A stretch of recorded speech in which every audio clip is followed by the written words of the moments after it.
আজকের এই ভিডিওটা অতি গুরুত্বপূর্ণ। দেখা মাত্র প্রত্যেকটা বাংলাদেশী নাগরিক এটা ভিডিওটা শেয়ার করে দিবেন, কারণ আমি যে তথ্যগুলো দিচ্ছি। কিছুদিন আগে বাংলাদেশের পররাষ্ট্র উপদেষ্টা কি বলেছিলেন মনে আছে? তিনি বলেছিলেন ভারতের বিদেশমন্ত্রী ডক্টর জয়শঙ্করকে তিনি বাংলাদেশে যাওয়ার আমন্ত্রণ জানিয়েছেন।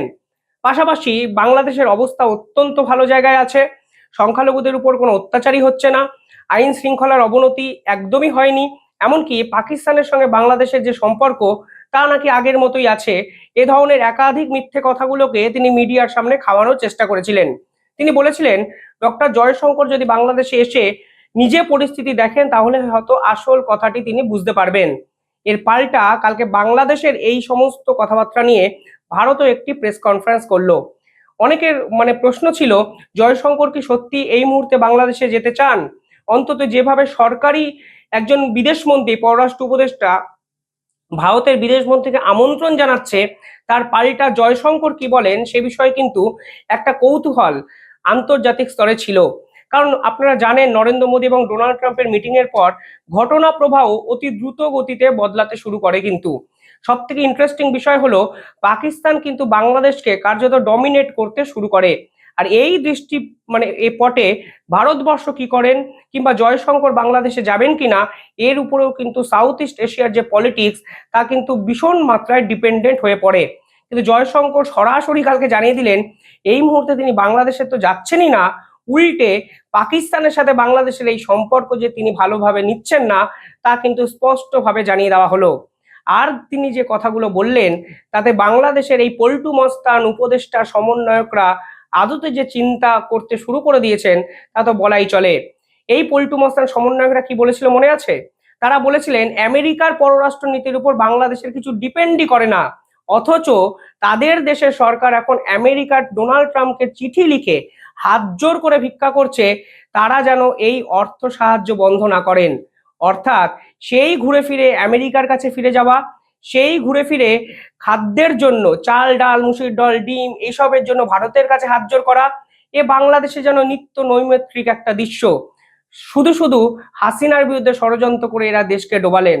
আসলে সেই ভারত, সেই ডোনাল্ড ট্রাম্প, সেই আমেরিকা এবং সেই দেশের সাধারণ মানুষের প্রতি বিশ্বাস এবং ভরসা ছাড়া মোহাম্মদ ইউনূস সরকার সে 6 মাসে কিছুই যে করে উঠতে পারবেন না, পারেননি এবং পারবেন না তা কিন্তু বোঝাই যাচ্ছে।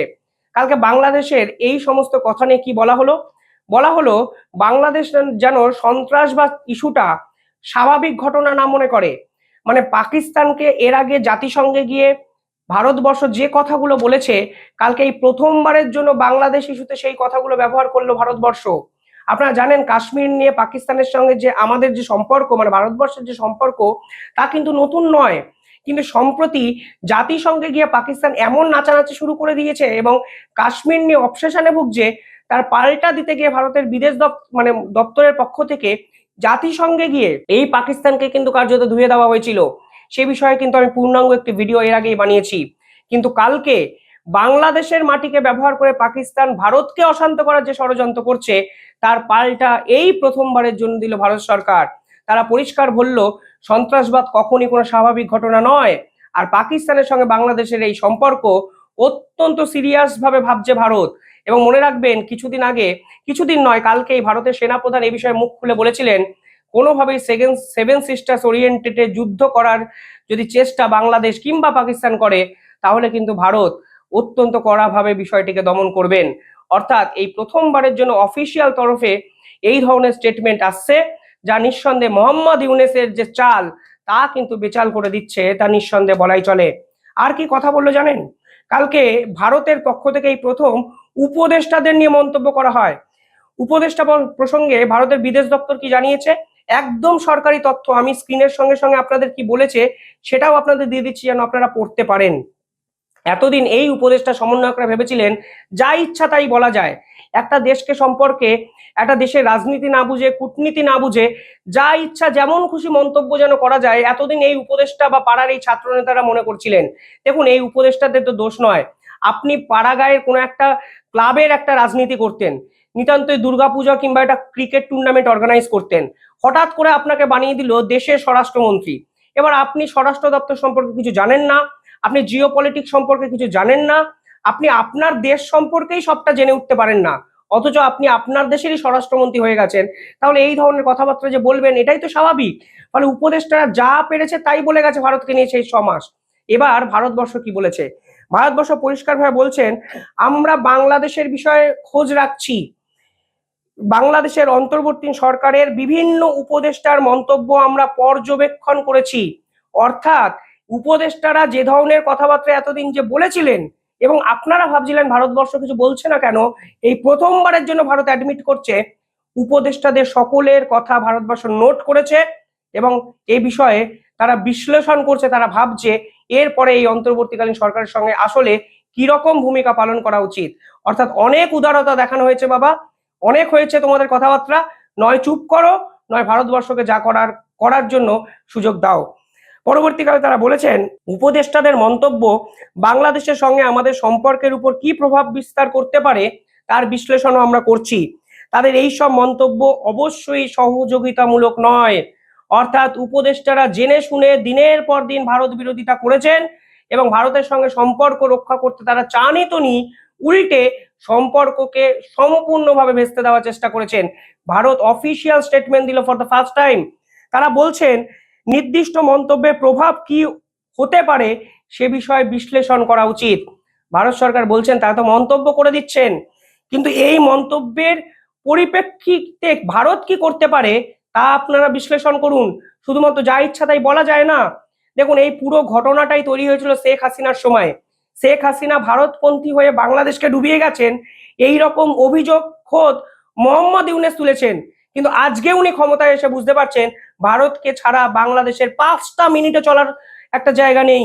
এই তো আজকে ডোনাল্ড ট্রাম্পকে চিঠি লিখে বলেছেন আমাদের বাবা টাকা পয়সা সব ফেরত দাও। আবার চাল ডাল চাইছেন। হঠাৎ করে তিনি আবার সেভেন সিস্টার্সের সঙ্গে ভারতের সঙ্গে সম্পর্ক রক্ষা করতে চাইছেন।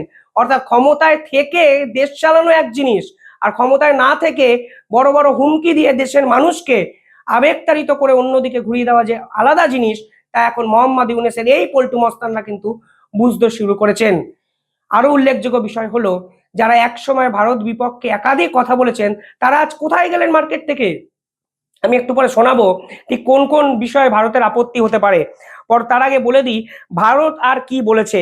ভারত বলেছেন জয়শঙ্করের সঙ্গে এই যে তৌহিদ হোসেনের মিটিং হয়েছিল সেখানে তারা সার্ককে নতুন করে রিভাইভ করতে চান, কিন্তু ভারত সরকার কোনোভাবেই সার্ককে রিভাইভ করতে চান না। অর্থাৎ এই যে দক্ষিণ এশিয়ার যে দেশগুলো আছে তাদের নিয়ে যে সার্ক গঠিত হয়েছে সেখানে বাংলাদেশ নতুন করে নিজেদের অ্যাক্টিভ পার্টিসিপেশন চাইছে, যা ভারত কিন্তু কোনোভাবেই চাইছে না। এবার কেন তারা সার্ককে রিভাইভ করতে চাইছেন? তারা সার্ককে রিভাইভ করতে চাইছেন কারণ এই সার্ককে তাদের বাবা এবং তাদের যেভাবেই আপনারা ব্যাখ্যা করুন পাকিস্তান জড়িয়ে আছে। অর্থাৎ ভারতবর্ষের স্ট্যান্ড পয়েন্টটা খুব স্ট্রং, যেখানে পাকিস্তান আছে সেখানে কোনো মিটিং ভারতবর্ষ অ্যাটেন্ড করবে না। সে সময় শেখ হাসিনা ভারতকে সমর্থন করেছিলেন, আর আজকে মোহাম্মদ ইউনূস চাইছেন পাকিস্তানের সঙ্গে ভারতবর্ষ একই টেবিলে বসে মিটিং করুন, যেখানে জয়শঙ্কর বলছে সন্ত্রাসবাদ এবং আলোচনা একই টেবিলে বসে হতে পারে না। এই পাকিস্তানকে সুযোগ দেওয়া হয়েছিল, কিন্তু তারা তারপরেও একাধিক ঘটনা ঘটিয়ে ভারতকে অশান্ত করে গেছে দিনের পর দিন। আর আজকে সার্কের মিটিং কেন চাইছেন আপনারা?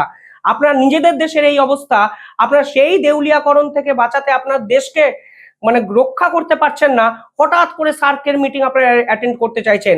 সার্ক কি আদৌ কি জানেন আপনারা? সার্ক কোন কাজে লাগে, খায় না মাথায় দেয়, সেটাও কি আপনারা জানেন? কিছুই জানেন না। একটা সার্কের মিটিং করলেই বাংলাদেশের অবস্থা বদলে যাবে, এই আপনারা ভাবছেনই বা কি? আসলে এই বাংলাদেশ সরকার পাকিস্তানের এজেন্ট হিসাবে কাজ করছে। যা পাকিস্তান সরকারিভাবে বলতে পারছে না তারা বাংলাদেশকে দিয়ে বোঝাচ্ছে। পাকিস্তানও বলতে পারতো কিছুদিন আগে যদি তাদের কাছে আফগানিস্তানের সহযোগিতাটা থাকতো, কিন্তু আফগানিস্তানের তালিবানরা যেভাবে এখন ভারতের সহযোগিতা পাচ্ছেন, যেভাবে তারা দিল্লিতে অফিস খোলার পরিকল্পনা করছেন, সেখানে আফগানিস্তানের নেটওয়ার্কটাও পাকিস্তান থেকে সম্পূর্ণভাবে বিচ্যুত হয়ে গেছে। অপোজিটে বালুচিস্তান লিবারেশন আর্মি পাকিস্তানকে একদম ধ্বংস করে দিচ্ছে। সব মিলিয়ে এখন পাকিস্তানের কাছে রক্ষাকর্তা কিন্তু এই বাংলাদেশ। অর্থাৎ এটা কিন্তু একে অপরের উপর ডিপেন্ডেন্সি তৈরি হয়েছে এবং দুজনেই চাইছে ভারতকে এর ভিতরে নিয়ে এসে ভারতের সঙ্গে মিটিং ফিটিং করে তারা আন্তর্জাতিক ব্যবসা বাণিজ্য নিয়ে এসে দেশকে বাঁচাতে হবে, যা কোনোভাবেই জয়শঙ্কর চাইছেন না এবং তা হতেই পারেন না। এবার উপদেষ্টাদের কথায় আসি। একজনের উপদেষ্টার নাম সার্জিস, আপনারা তো জানেন তিনি বাংলাদেশের নাকি অনেক বড় উপদেষ্টা, লম্বা চওড়া ভাষণ দেন। তিনি কিছুদিন আগে কি বলেছিলেন মনে করিয়ে দেবো? তিনি বলেছিলেন এই যে বাংলাদেশের সংবিধান তা নাকি পারিবারিক মুজিববাদকে প্রতিষ্ঠা করতে রচনা হয়েছিল এবং সেই সার্বভৌমত্ব তারা ভারতের কাছে লিজ দিয়ে দিয়েছিলেন। শেখ হাসিনা নাকি ভারতের কাছে বাংলাদেশের সংবিধানের সার্বভৌমত্ব অর্থাৎ মুজিববাদী সংগঠনকে তুলে দিয়েছেন, সংবিধানকে তুলে দিয়েছেন। শেখ হাসিনা কিভাবে তুলে দিলেন ভাই? তার পেছনে যুক্তি নেই, মানুষকে উস্কানোর জন্য এই কথা তিনি বলে বসেছেন। কিছুদিন আগে বলেছিলেন শেখ হাসিনাকে ফেরত দিন, আমরা বিচার করব। আর এক উপদেষ্টা আবার বলেছিলেন আমরা শেখ হাসিনাকে নিয়ে আবার রেড নোটিশ না রেড অ্যালার্ট কি সব জারি ফারি করেছেন। তিনি আবার বলেছিলেন, আইন উপদেষ্টা বলেছিলেন ২৬ লক্ষ ভারতীয় বাংলাদেশে চাকরি করে। ২৬টা বাংলাদেশি মানে ২৬ জন ভারতীয়দের লিস্ট আজকে তারা দিতে পারেননি। তিনি আবার বড় মুখ করে বলেছিলেন ২৬ লক্ষ ভারতীয় নাকি বাংলাদেশে চাকরি করেন। মানে কোথা থেকে মানুষকে দিনের পর দিন ভুল বুঝিয়েছেন, আজকে আপনারা মানুষ হয়ে বাংলাদেশের মানুষ বুঝতে পারছেন। ২৬ লক্ষ ভারতীয় বাংলাদেশে চাকরি করেন, এইটা বলে কেউ একজন আইন উপদেষ্টা হয়ে গেছেন শুধুমাত্র ভারত বিরোধিতা করে, আর আপনারা এটা বিশ্বাস করলেন। আজ অব্দি শেখ হাসিনাকে নিয়ে যতগুলো চিঠি ভারতকে তারা লিখেছেন, একটা চিঠিরও কি অফিসিয়াল উত্তর দিয়েছে ভারতের বিদেশ দপ্তর? রোজ তারা প্রেস কনফারেন্স করেন, শেখ হাসিনা ইস্যুতে একটা প্রশ্ন অবধি করতে পারেননি। তৌহিদ হোসেন বাংলাদেশের এই পররাষ্ট্র উপদেষ্টা জয়শঙ্করের সঙ্গে 1:1 মিটিং করেছেন, একটা মিনিটও তার জন্য মানে শেখ হাসিনাকে ফিরিয়ে নেওয়ার জন্য তারা কথা বলতে পারেননি। অথচ শুধু লম্বা চওড়া ভাষণ এই উপদেষ্টা, এই পাড়ার মস্তান পল্টু মস্তান ছাত্র নেতাদের। তারা কি বলেছেন? 7 সিস্টার্স রক্ষায় ভারত নাকি মুক্তিযুদ্ধে অংশগ্রহণ করেছিল।